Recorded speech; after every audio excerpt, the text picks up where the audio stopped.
하나님 아버지, 이 대한민국과 한국교회 안에 그 성령님의 충만한 그 역사를 이제 허락하여 주옵소서. 대한민국과 우리 한국교회가 마치 마른 뼈가 지극히 강하고 큰 군대로 변화되며 부흥되는 것처럼 그런 성령의 시절을 맞이할 수 있도록 주님 은혜 위에 은혜를 더하여 주옵소서. 메마른 저희들의 심령을 성령님 촉촉히 은혜의 비로 적시어 주사 하나님의 말씀이 우리 가슴에 오롯이 아로새겨지는 이 한 시간 될 수 있도록 주님 축복하여 주옵소서. 우리들의 마음밭을 하나님 옥토로 허락하여 주셔서 그 옥토의 마음으로 하나님의 말씀을 30배, 60배, 100배 결실하는 성령의 사람들, 말씀의 사람들 다 되게 하여 주옵소서. 감사합니다. 우리 주 예수 그리스도 이름으로 기도하옵나이다. 아멘. 하늘에 계신 우리 아버지의 이름을 거룩하게 하시며 아버지의 나라가 오게 하시며 아버지의 뜻이 하늘에서와 같이 땅에서도 이루어지게 하소서.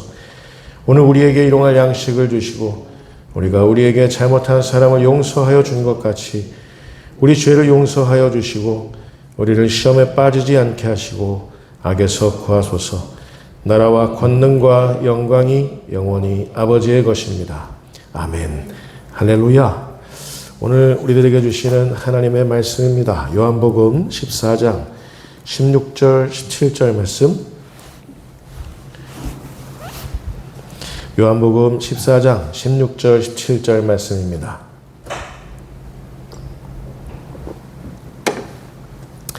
저와 여러분이 한 목소리로 합독하도록 하겠습니다. 하나님의 말씀입니다.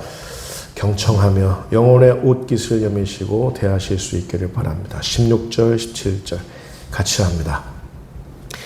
내가 아버지께 구하겠으니 그가 또 다른 보혜사를 너희에게 주사 영원토록 너희와 함께 있게 하리니 그는 진리의 영이라.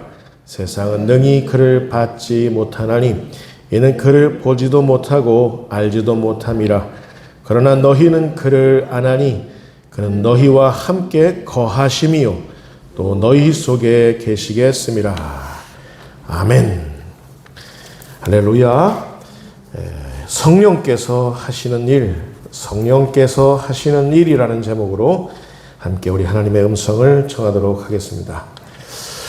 우리 성령님께서는 우리 구원을 놓고 우리의 생명을 놓고 우리의 안전을 놓고 우리의 생명과 구원과 안전을 위해서라면 당신의 모든 것을 아낌없이 남김없이 다 쏟아부으시는 분이 우리 성령님이신 줄 여러분 믿으시기 바랍니다.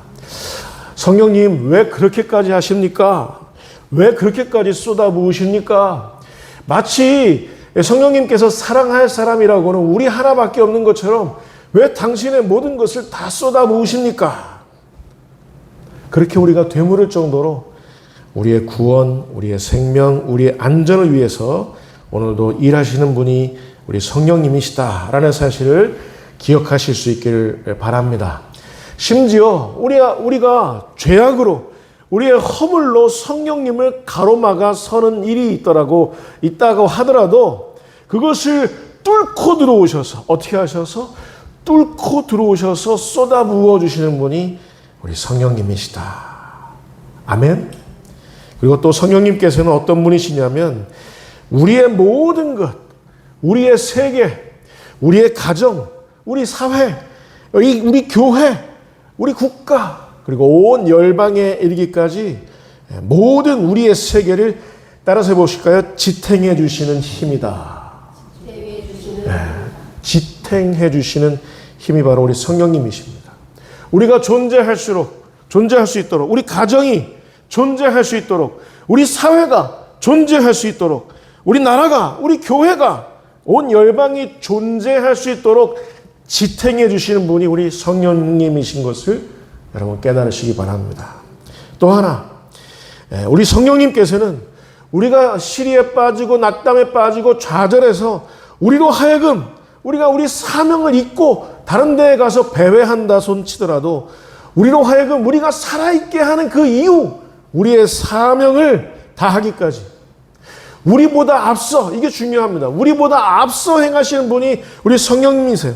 우리보다 앞서 우리에게 가로막아선 모든 장애물들을 헤쳐나가시면서 인도하시는 분이 우리 성령님이신 것을 여러분 믿으시기 바랍니다. 우리가 뭐 하게끔, 우리의 사명을 다하게끔 다 헤쳐나가시고 인도하신다라는 겁니다. 오늘도 그 성령님이 우리 귓전에, 우리 심령에 이렇게 말씀하십니다. 아들아, 딸아, 일어나 나와 함께 가자. 여러분 믿으실 수 있기를 바랍니다. 그러다가 느끼는 우리의 당혹스러움이 있습니다. 내가 이렇게 이럴 필요가 전혀 없는데, 내가 이렇게 이럴 이유가 전혀 없는데 내가 이 당혹스러운 경험을 하게 된다, 그 말입니다. 갑자기 저도 설교자이지만 목회자이지만 그럴 때가 있어요. 갑자기 내 안에 하나님이 없는 것만 같다. 하나님이 안 계신 것만 같다. 없는 것만 같다. 이런 당혹스러운 경험을 하게 되는 거죠. 깊이를 알 수 없는 공허함이 막 찾아옵니다. 가슴을 막 회파합니다. 공허해요. 그리고 마침내는 영적인 침체에 빠집니다. 우울증을 디프레션이라고 하는데 spiritual depression, 영적인 침체에 빠지게 합니다. 일어날 수 없을 것만 같은 그런 경험이에요. 당혹스럽죠. 난 지금 하나님 앞에 너무 메말라 있는 것 같아. 왜 이렇게 푸석푸석할까? 우리가 자꾸 있기 때문에 그렇습니다. 우리는 지금 어디에 살아요? 광자로 시작하는데 광야에 삽니다. 이 세상은 광야라고 성경은 지칭하고 있습니다. 우리가 광야에 사니 우리가 푸석푸석할 수밖에요. 우리가 메말라 있는 것만 같은 경험을 할 수 있을 밖에요. 광야니까. 우리 광야에 산다는 사실을 잊지 마시기 바랍니다. 또 이런 마음도 듭니다. 내가 너무 녹슬어 있는 것 같지 않나? 여기저기 다 녹슬어 있는 것 같아. 나의 삶을 보더라도, 나의 마음밭을 보더라도 너무 녹슬어 있는 것 같습니다. 여기저기서 막 삐걱삐걱 소리가 나는 것 같아요. 예전 같지 않은 그런 모습. 그럴 때 성령님 우리들에게 이렇게 말씀하시죠. 용재야, 네가 어디서부터 떨어졌는가를 생각해라. 네가 어디서부터 이렇게 이런 마음을 갖게 됐는지 그것부터 생각해라. 따라서 해보실까요? 첫사랑을 회복하라. 이런 말씀하시는 거죠. 여러분 삼손 아시죠? 제가 삼손과 같은 경험을 한 적이 있어요. 마치 삼손처럼. 삼손은 나시린이라서 머리가 밀리면 그 힘을 잃어요. 그 힘의 원천이 머리에 있어요. 나시린이기 때문에 그렇습니다. 근데 삼손인데 나시린인데 머리도 밀리고 게다가 두 눈이 다 뽑히고 그리고 또 조롱당하는 원수들이 조롱하는 것만 같은 볼성사납게 내가 지금 경기장 앞에서 맷돌이나 지금 돌리고 있어요. 다람쥐 쳇바퀴 돌듯이 맷돌이나 돌리고 있는 그런 일상을 보내는 것 같습니다. 둘은 다 뽑히고 머리에 다 잘리고 그렇게 삼손처럼 사는 것 아닌가? 원수가 나 지금 조롱하는 것 아닌가? 난 지금 이 모습 정말 볼성사납지 않은가? 삼손의 경험을 할 때가 있다 그 말입니다. 그러나 여러분 그럴 때마다 잊지 마시기 바랍니다. 우린 늘 성경 속의 인물들을 삽니다. 때로는 삼손의 인생을 삽니다. 때로는 베드로의 인생을 삽니다. 아무리 물고기 낚으려고 깊은 바다에 내가 잘 아는 이 갈릴리 바다에서 아무리 그물을 많이 내렸어 봤어도 그물은 텅텅 비기 일쑤입니다. 그런데 주님의 말씀을 의지해서 배 오른편에 깊은 곳에 그물을 내리니 내 동료의 배까지 두 척 그 배가 물고기로 가득하게 된 그런 만선의 기쁨을 하게 되는 그런 베드로의 경험도 하게 됩니다. 주님을 모른다고 제사장의 계집종 앞에서 저주하며 주님을 모른다고 하는 그런 베드로의 모습도 삽니다. 우리는 하나도 남김없이 성경 속 인물들을 삽니다. 여러분, 성경에서 수없이 많은 인물들이 나오는 이유가 있어요. 우리의 얼굴이 그들의 얼굴이기 때문에 그렇습니다. 그렇게 영적인 침체를 겪습니다. 우리가 당혹스러워하는 그 이유가 있습니다. 왜 그러냐면 제 경우는 그래요. 오랜 세월 하나님 앞에서 반복적으로 하나님을 슬프시게 해드리는 변화되지 못한 그 모습을, 그런 모습을 계속해서 아주 그냥 포기해버리고 저 쓰레기통에다 처박아버리고 새로운 인생을 살기를 원하는데, 오랜 세월 반복적으로 죄와 허물의 모습을 끊임없이 하나님 앞에 보임으로써 하나님을 슬프시게 할 때 당혹스러운 경험을 느끼게 된다 그 말이에요. 내 안에 하나님이 없는 것만 같다. 나 지금 너무 메말라 있는 것 같다. 녹슬어 있는 것만 같다. 삼손의 인생을 사는 것 같다. 자, 이럴 때 죄책감 들지요. 송구한 마음 들지요. 그러나 여러분 따라서 보실까요? 내려놓자. 다 내려놓는 겁니다. 제 아들이 둘이지만 늘 우리는 서로가 서로를 내려놓음으로써 서로가 서로를 부자의 관계를 새롭게 시작을 해요. 아빠 그러지 마세요. 그런데도 계속 그렇게 할 때가 있어요. 제 아내도 제발 그러지 마세요 하는데 계속 그런 모습을. 그런데 사랑하는 사이일수록 서로가 서로를 내려놓는 모습이 필요합니다. 여러분, 한 가정에 정말 목숨 걸고 사랑해야 될 나의 남편, 내 아내, 내 부모님, 내 딸, 아들 있죠? 내려놓아야 됩니다. 쥐고 내가 흔들 생각을 하니까 미워지고 왼수같이 느껴지고 하는 그런. 그러나 여러분, 내려놓으시기 바랍니다. 하나님 앞에서도 내가 죄책감 들고 송구한 마음 들더라도 내려놔야 돼요. 나 자신을 내려놔야 돼요. 주님께서 수술하실 수 있도록, 성령님께서 우리를 새롭게 감동케 하실 수 있도록, 성령님께서 내 코에다가 성령의 그 생명력을 불어넣으실 수 있도록 내려놔야 할 줄 믿습니다. 언제?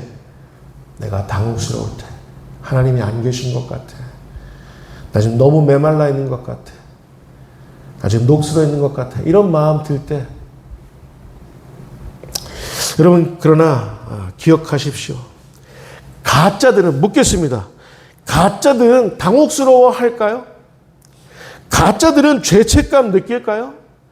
가짜들은 송구한 마음 가질까요? 그런 마음이 없어요. 뻔뻔합니다. 뻔뻔해요.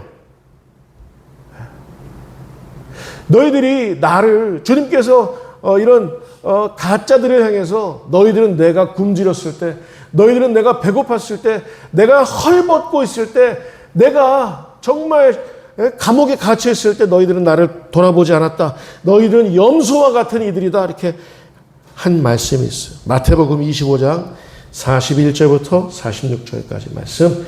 자, 우리 같이 읽도록 하겠습니다. 자, 같이 시작.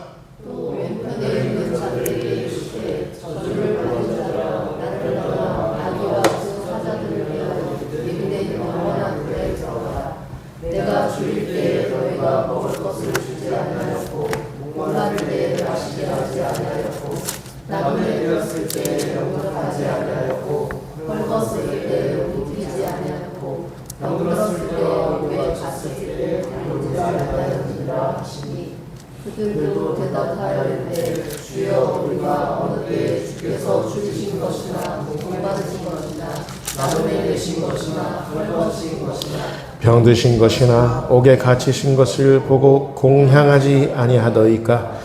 이에 임금이 대답하여 이르시되 내가 진실로 너희에게 이르노니 이 지극히 작은 자 하나에게 하지 아니한 것이 곧 내게 하지 아니한 것이니라 하시리니 그들은 영벌에 의인들은 영생에 들어가리라 하시니라. 염소와 같은 사람들, 정말 가짜들, 가짜 그리스도인들, 이들은 당혹스러운 것도 없이 죄책감도 없이 송구함도 없이 주님이 너희들은 왜 그때 나와 함께 하지 않았느냐? 지극히 작은 자에게 하지 아니한 것이 나에게 하지 아니한 것이다 라고 이렇게 힐난하시는데, 주님이 힐난하시는데, 지적하시는데, 이 죄인들은, 염소 같은 자들은, 가짜들은 뭐라고 하냐면, 여러분 따라서 보실까요? 우리가 언제 그러더니까? 우리가 언제? 죄책감도 송구함도 없다 그 말입니다. 여러분 진짜일수록 제가 제 아내에게 그랬어요. 내가 왜 이렇게 흔들릴까? 내가 왜 이렇게 나약할까? 그런 주제를 가지고 서로 운전하면서 서로 대화할 때 제가 아내한테 그랬어요. 가짜들은 안 흔들려. 가짜들은 늘 형통해. 늘 뭐 자신만만해. 내가 아무래도 진짜인 것 같아. 제 아내가 그런 것 같다 그러더라고요.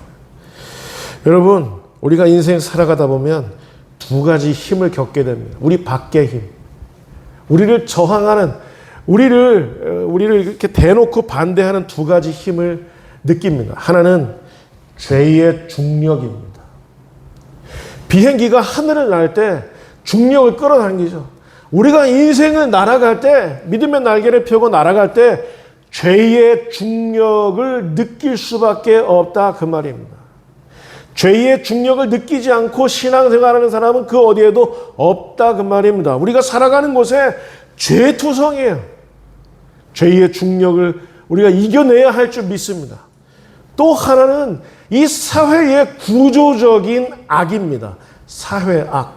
이 사회악이 학명, 우리의 믿음을 이렇게 정반대합니다. 우리는 이것이 분명히 옳은데, 이것이 분명히 선한데, 이것이 정말 빛의 길인데, 사회의 구조적인 악은 우리의 그런 의견에 반대를 저항해요. 학력이에요, 학력. 비행기가 하늘을 날 때 바람이라는 그런 저항을 겪는 것처럼 죄의 중력과 바람이라는 이 사회의 구조적인 악을 우리가 느낄 수밖에 없다 그 말입니다. 인생을 날개로, 믿음의 날개로 살아갈 때. 그렇기 때문에 우리가 당혹스러운 경험을 하게 될 수밖에 없다 그 말입니다. 그럴 때 아까 우리가 찬양했듯이 성령님이 우리를 가만히 놔두지 않으십니다. 가만히 놔두시질 않습니다. 우리를 홀로 내버려 두시질 않습니다. 성령님께서 우리에게 일하시는 그 아주 특별한 스타일이 있어요. 아주 특별한 그 일하시는 방법이 있어요. 여러분 따라서 해보실까요? 내주. 우리 안에 성령님께서 생수의 강이 우리 뱃속에서 흐르는 것처럼 우리 안에 내주하시는 분이 우리 성령님이신 것을 여러분 잊지 마시기 바랍니다. 내주하시면서 몇 가지 우리에게 하시는 일이 있어요. 크게 네 가지로 여러분에게 오늘 좀 소개하도록 하겠습니다. 내주하시면서 성령님이 우리들에게 뭐 하시냐? 여러분 따라서 해보실까요? 깨닫게 하신다. 깨닫게 하신다. 나의 죄, 나의 허물을 깨닫게 하십니다. 깨닫게 하시고 슬퍼하세요. 탄식하십니다. 로마서 8장 26절 우리 같이 읽도록 하겠습니다. 자, 시작. 이와 같이 성령도 우리의 연약함을 도우시더니 우리는 마땅히 기도할 바를 알지 못하나 오직 성령이 말할 수 없는 탄식으로 우리를 위하여 친히 간구하십니다. 내 안에 하나님이 없는 것 같아. 내가 지금 너무 메말라 있는 것 같아. 나 지금 너무 녹슬어 있는 것 같아. 삼손처럼 그렇게 조롱당하는 듯 그런 인생을 살아가는 것 같아. 그렇게 깨닫게 하시는 그분이 누구냐면 성령님이시다 그 말입니다. 이런 탄식을 하게 하시는 거예요. 성령님 내 안에 탄식하심으로써 나의 영이 탄식하게 하신다 그 말입니다. 여러분 가짜들은 자체적으로 수정하는 법이 없어요. 내가 이 길을 이런 방식으로 인생을 살면 안 되겠다. 자체적으로 내 인생을 수정하는 법이 없어요. 가짜들은. 누가 우리의 인생을 자체 수정하게 하시느냐? 성령님이 하신다. 깨닫게 하심으로써. 또 자체 정화하는 법이 없어요. 가짜들은. 우리는 성령님 깨닫게 하심으로써 자체적으로 정화하게 하신다 그 말입니다. 그리고 뭘 깨닫게 하시느냐? 하나님은 어떤 분이신지 깨닫게 하십니다. 우리에게 그동안 하나님에게 있었던 모든 착각, 모든 그런 오해를 걷어내어 버리십니다. 고린도전서 13장 11절 12절 말씀, 자 우리 같이 읽도록 하겠습니다. 자 시작. 내가 어렸을 때에는 말하는 것이 어린아이와 같고 깨닫는 것이 어린아이와 같고 생각하는 것이 어린아이와 같다가 장성한 사람이 되어서는 어린아이의 일을 버렸노라.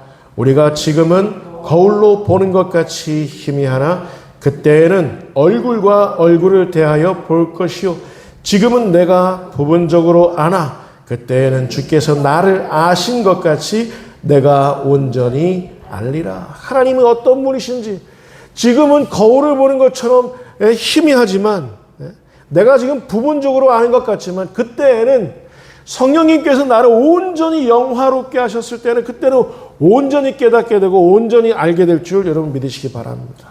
깨닫게 하시는 분이 성령님이세요. 그리고 또 뭘 또 깨닫게 하시냐면 내가 하나님 안에서 어떤 존재인지 깨닫게 하십니다. 여러분은 하나님 눈에 어떤 존재로 비춰지는지 아십니까?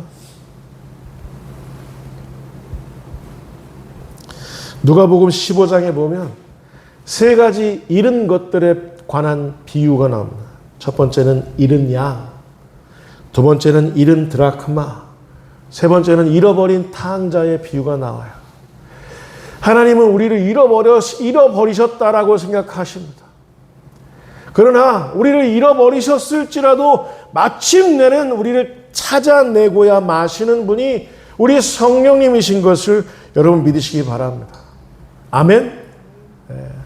그리고 그 양 한 마리 찾았다고 그 잃어버린 가락지 그 드라크마를 찾았다고 잃어버린 내 아들 찾았다고 온 동네방네 잔치, 천국 잔치를 하시는 분이 우리 성령님, 우리 아버지 하나님, 우리 예수님이시라는 사실을 여러분 믿으시기 바랍니다.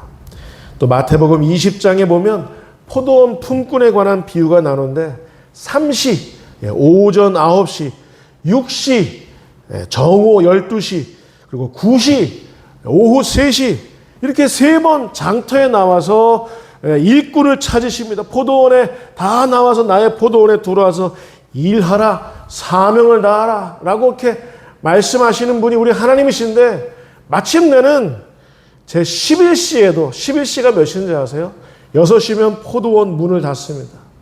11시에도 포도원에 들어가서 일하지 아니하고 장터에 여전히 나와 배회하고 유리하며 방황하는 우리의 모습을 찾으시면서 끝까지 1시간만 일해놓고 품꾼들에게 약속한 그 드라크마를 다 주셨던 그 하나님의 마음을 우리가 깨달아야 돼요. 여전히 1시간밖에 안 남은 그런 인생, 보잘것없는 인생으로 하나님 앞에 전락되어 있지만 하나님은 찾으신다 그 말입니다. 그리고 나의 구원, 그 무게, 나의 구원, 그 가치, 나의 구원, 그 의미를 깨닫게 하십니다. 우리를 구원하시기 위해서 예수님 뭘 하셨습니까? 십자가에 못 박히셔서 정말 죽으셨다가 사흘 만에 죽음을 이기시고 부활하셨다고요. 우리의 구원은 그런 의미를 지니고 그런 무게가 있고 그런 가치가 있음을 누가 깨닫게 하시느냐? 성령님이 깨닫게 하신다 라는 사실입니다. 자, 성령님 하시는 두 번째 사역 따라서 보실까요? 자라게 하신다. 모든 생명 있는 것들은, 모든 진짜 믿음들은 자랍니다. 성장합니다. 여러분 아멘 하실 수 있을까요? 여러분의 믿음이 늘 성숙되어지고 자라고 성장하실 수 있기를 주님의 이름으로 축원을 드립니다. 언젠가 비단, 잉어, 코이 그 예화를 드렸죠. 이 치어였을 때 이 잉어 코이가 치어였을 때 어항에다 가둬놓으면 어항만큼의 그 세계 안에서 자기 몸집을 부풀리기를 그친다고요. 그런데 이 치어가 큰 강물에 이렇게 방생이 되면 그 큰 강물에서는 사람 키만, 좀 과장해서 사람 키만큼 그렇게 성장한다 그래요. 큰 강물을 유영하는 그런. 여러분 무슨 얘기냐면 따라서 해보실까요? 나를 제한하지 말자. 성령님 잘하게 하시는데 여러분 자신을 제한하지 말라 그 말입니다. 오늘도 깨닫게 하시는 거예요. 오늘도 잘하게 하시는 거예요. 잘하기 위해서 뭐 해야 되냐면 교회가 그래서 있어요. 교회. 여러분 따라서 보실까요? 연대. 교회는 연대하는 것입니다. 여러분 목회자를 너무 외롭지 않게 해주시기 바랍니다. 여러분 자신이 너무 외롭지 않도록 여러분 서로 연대하세요. 기도의 끈으로 연대하세요. 우리 수지, 수연이, 정훈이, 정호 얼마나 기도해야 될 게 많아요. 우리 교회 안 나오지만 시훈이와 지훈이 얼마나 기도해 줘야 될 게 많아요. 기도로서 여러분 연대해 주시기 바랍니다. 아멘이시죠? 교회는 연대하는 곳이에요. 그렇게 해서 숲으로, 그리스도의 숲으로 자라는 곳이 교회인 줄 여러분 믿으시기 바랍니다. 에베소서 4장 15절 16절 말씀, 자 우리 같이 읽겠습니다. 시작. 오직 살아가면서 참된 것을 범사에 이르기까지 그는 머리니 곧 그리스도라. 그에게서 온 몸이 각 마디를 통하여 도움을 받고 연결되고 결합되어 각 지체의 분량대로 역사하여 그 몸을 자라게 하며 사랑 안에서 스스로 세우느니라. 강조하고 싶은 말이 연결되고 결합되어 각 지체의 분량대로 자란다 그 말입니다. 교회는 이렇게 자라는 곳임을 잊지 마시기 바랍니다. 누가 이렇게 하느냐? 성령님이 자라게 하신다. 자, 세 번째는 다 됐어요. 세 번째는 따라서 보실까요? 거룩해 하신다. 여러분 스스로를 가슴에 손을 얹고 한번 생각해 보세요. 여러분 거룩하십니까? 하나님 말씀하시는 내가 거룩하니 너희도 거룩하라. 여러분 아멘 하실 수 있을까요? 제 생각에는 제가 아무리 생각해도 거룩은커녕 갸륵한 모습도 없는 것 같아요. 근데 이 거룩하게 우리 자신을 성화시키시는 분이 누구시냐면 성령님이십니다. 우리를 매일매일 거룩해 하십니다. 눈곱만큼이라도 이 사실을 믿으시기 바랍니다. 지금은 나의 형상이 하나님의 형상이 일그러져 있지만 녹슨 것만 같지만 메말라 있는 것만 같지만 그 일그러진 형상을 회복시키시는 분이 거룩해 하시는 분이 누구다? 성령님이시다. 우리가 실패와 좌절과 낙담 속에서도 어느새 익숙해져 버린 허물과 죄악 속에서도 우리를 거룩해 하시는 것을 멈추지 아니하시는 분 누구? 성령님. 그 성령님이 강림하신 날이 오늘이에요. 자, 마지막으로 네 번째 따라서 보실까요? 전하게 하신다. 제가 단언컨대 여러분 사명 없는 인생은 그 어디에도 없다는 사실을 여러분 믿으시기 바랍니다. 제 개인적으로 이런 얘기를 해서 좀 죄송하지만 제 형과 제 형수 저를 신학교 공부시키셨어요. 그러니까 아무것도 그냥 그 20대의 객기로 가득한 그런 인생이었는데 네가 신학교 가겠다니 신학교 밀어줄게 하면서 그 4년 내내 그 학비를 대신 분이 제 형과 형수예요. 이분들의 사명이었을 것으로도 저는 생각됩니다. 그 사명으로 서로 지금 만나서 같은 교회를 일구고 있는데 제 형과 제 형수는 선지자의 상급을 받게 될 줄 믿습니다. 왜 그런지 아세요? 선지자를 신학교에 보내고 밀어줬으니까.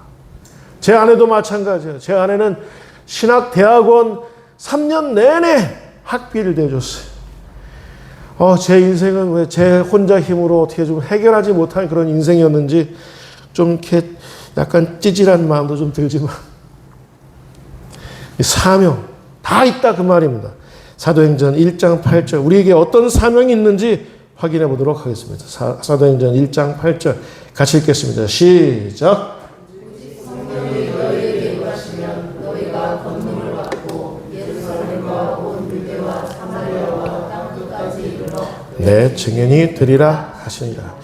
오직 성령이 임하면 우리는 어떻게 된다는 거예요? 우리는 자라게 되고 깨닫게 되고 성장하게 되고 거룩하게 되고 마지막으로는 결국 어떻게 된다는 거예요? 전하게 된다. 사명을 감당하게 된단 말이에요. 성령이 우리들에게 임하면 우리는 어떻게 되리라? 우리는 잘 먹고 잘 살리라. 배부르리라. 어디를 가더라도 손에 대는 것마다 다 금으로 변하리라. 아니라 어떻게 되리라? 성령이 임하면 오직 성령이 임하면 오직 성령이 임하면 너희가 어떻게 되리라? 내 증인이 되리라. 결론입니다. 성령님은 라틴어로 여러분 따라서 보실까요? 헬라어로 뭐라고 그러냐면 따라서 보실까요? 파라클레토스. 파라클레토스. 성령님을 파라클레토스라고 그래요. 보혜사라고 번역했는데 파라클레토스라는 건 파라라는 말은 내 곁에라는 말이에요. 내 곁에서 뭐 해주시느냐? 나를 돕는 자. 따라서 보실까요? 돕는 자. 이렇게 액션도 하면서 돕는 자. 중재자. 변호자. 변호자. 그 다음에 위한 자. 뭐라고요? 돕는 자, 중재자, 변호자, 위한 자. 성령님 이렇게 우리 곁에서 보혜사의 사역을 하시는 분이 성령님이신 것을 여러분 믿으시기 바랍니다. 오늘 본문 16절 우리 같이 읽겠습니다. 자, 시작. 내가 아버지께 구하겠으니 그가 또 다른 보혜사를 너희에게 주사 영원토록 너희와 함께 있게 하리니. 이 보혜사가 누구예요? 성령님. 예수의 영이라고도 하고 하나님의 영이라고도 하고 말씀의 영이라고도 하고 생명의 영이라고도 하는 이 보혜사를 어떻게? 우리와 영원히 함께 하시리라. 이걸 어려운 말로 뭐? 내주하게 하시리라. 이 영이 내 안에 있으면 정말 진짜 그리스도인 것을 여러분 믿으시기 바랍니다. 이 세상과 극명한 차이예요. 이 사람이 성령의 사람인가 아닌가 극명한 차이입니다. 극명한 차이. 그걸 무엇으로 알 수 있어요? 성령님이 친히 내 안에 거하셔서 내가 하나님의 자녀인 것을 증언해 주시는 분이 보혜사라는 사실을 여러분 믿으시기 바랍니다. 17절 말씀 같이 또 읽겠습니다. 마지막입니다. 자, 시작. 그는 진리의 영이라 세상은 능히 그를 받지 못하나니 이는 그를 보지도 못하고 알지도 못함이라. 그러나 너희는 그를 아나니 그는 너희와 함께 거하시며 또 너희 속에 계시겠습니다. 그러니 여러분 잊지 마시기 바랍니다. Don't forget. Don't forget. 잊지 마시기 바랍니다.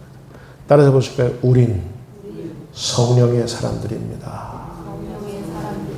길을 쓰고 여기 나오셔서 예배 드리시는 모습만 봐도 이게 시금석 아니겠어요?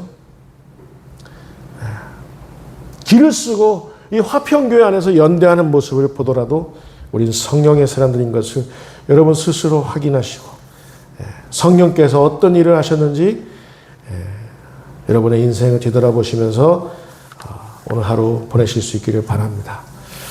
기도하겠습니다. 하나님 아버지 감사합니다. 우리가 성령의 사람으로 온전히 변화될 수 있도록 우리 안에 내주하셔서 우리를 거룩히 하시고 우리를 깨닫게 하시고 자라게 하시고 전하게 하시니 감사합니다. 성령의 사람으로 온전히 우리 하나님을 영화롭게 해드리는 우리 모두 될 수 있도록 주님 축복하여 주옵소서. 감사합니다. 예수님의 이름으로 기도합니다. 아멘.